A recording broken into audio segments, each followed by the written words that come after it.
Good evening, viewers, and welcome to the news. Let's have a look at the headlines for today. President Draupadi Murmu confers national awards to 82 teachers on occasion of Teachers' Day. Meghalaya celebrates 63rd Teachers' Day 2024 at Usosotham Auditorium.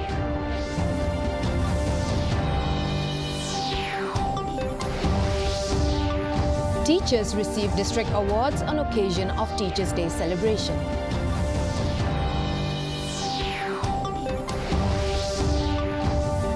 Chief Minister Conrad Sangma launches key educational initiatives on Teachers' Day. And Meghalaya and Assam proceed cautiously with boundary talks due to sensitivity, says Chief Minister.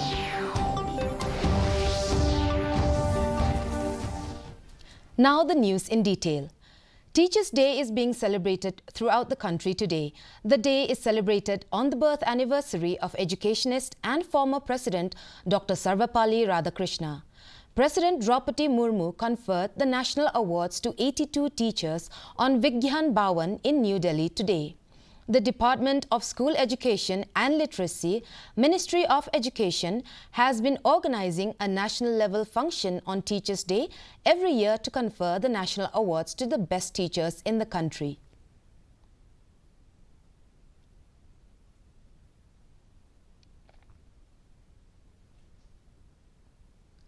The 63rd Teachers' Day celebration 2024 was held at Usosotham Auditorium today with Chief Minister Conrad K. Sangma as the chief guest and Minister of Education Rakham A. Sangma as the guest of honor.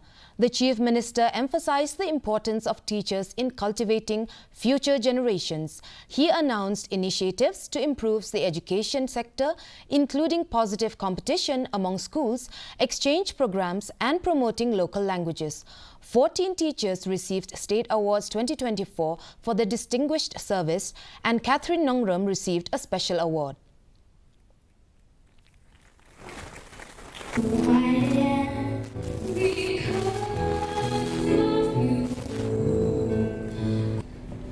So where the vision is 1 year, cultivate flowers.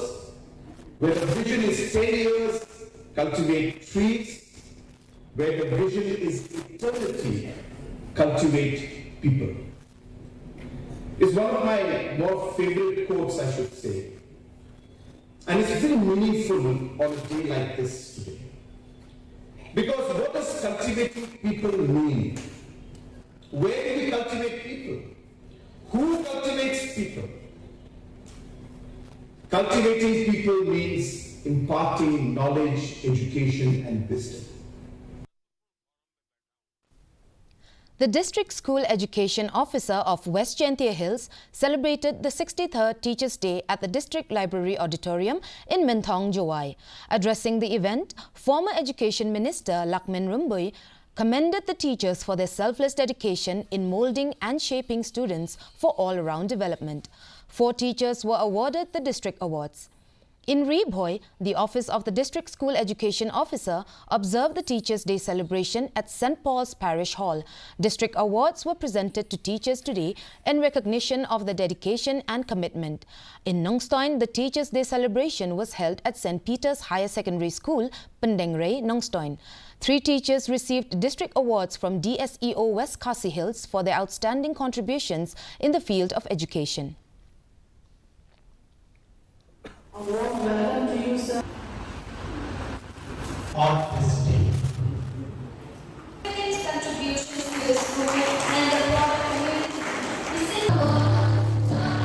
I take this opportunity also to congratulate the Babu Everlasting Kungro, the national awardee of this year's principal of Menken Higher Secondary School, the state awardees, and district awardees all over the state of Meghalaya.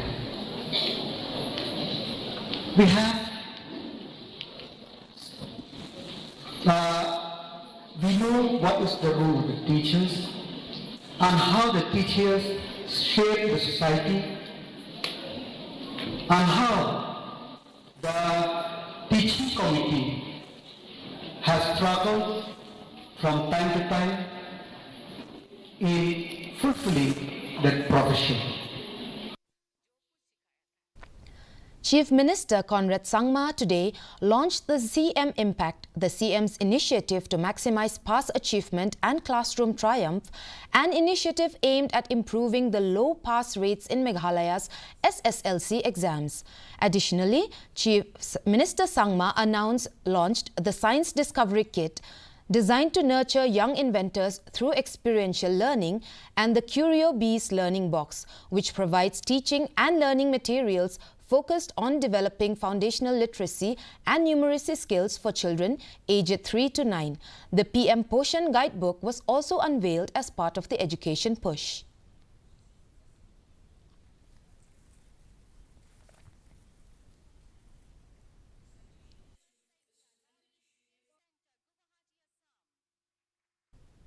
Chief Minister Conrad K. Sangma yesterday clarified that it is not due to the lack of zeal, but Meghalaya and Assam are treading cautiously with the second phase of the interstate boundary solving talks due to the sensitive nature of the areas that are involved. The second phase of the interstate boundary solving process has been hanging fire for the past 1 year, with only assurances of the resumption of talks from both the government. He also indicated that a meeting between the two governments is likely to take place in October, although specific dates have not yet been confirmed. The Chief Minister assured that the government is working diligently to navigate these challenges and move the process forward. And therefore, and it's very sensitive.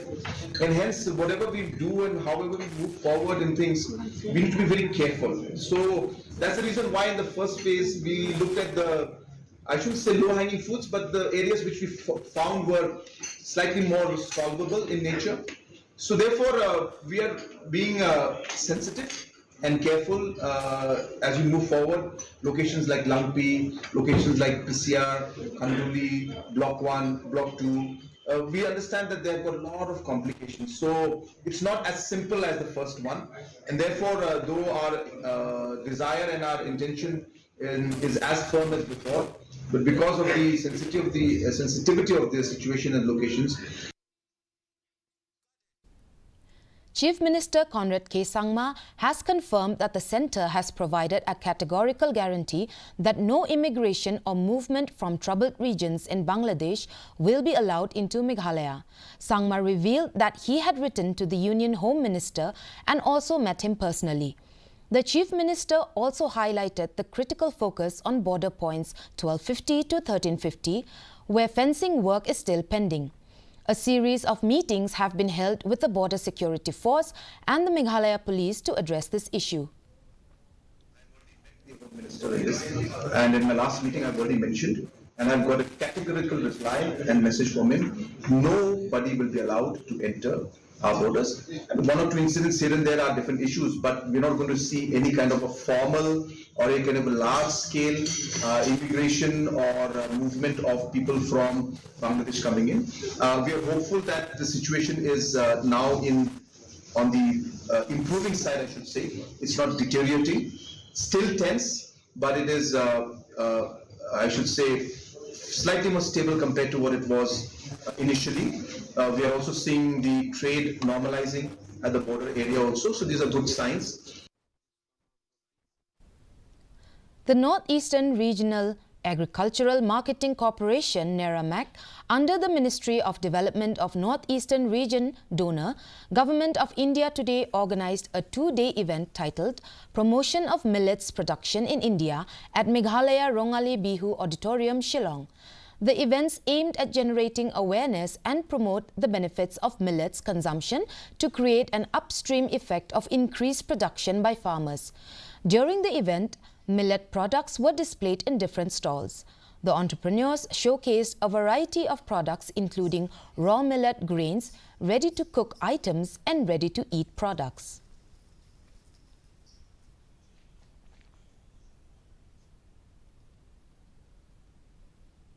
And now the weather report.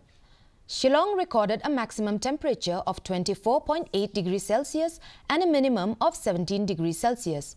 The relative humidity in the morning was 74 degrees and the relative humidity in the evening was 88%.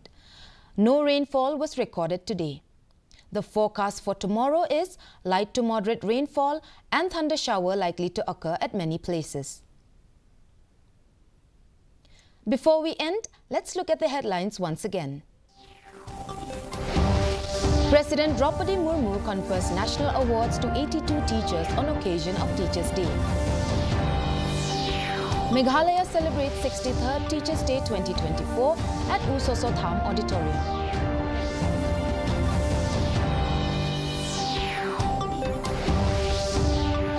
Teachers received district awards on occasion of Teachers' Day celebration.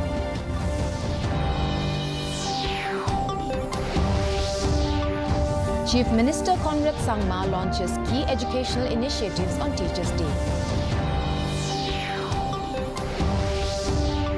And Meghalaya and Assam proceed cautiously with boundary talks due to sensitivity, says Chief Minister.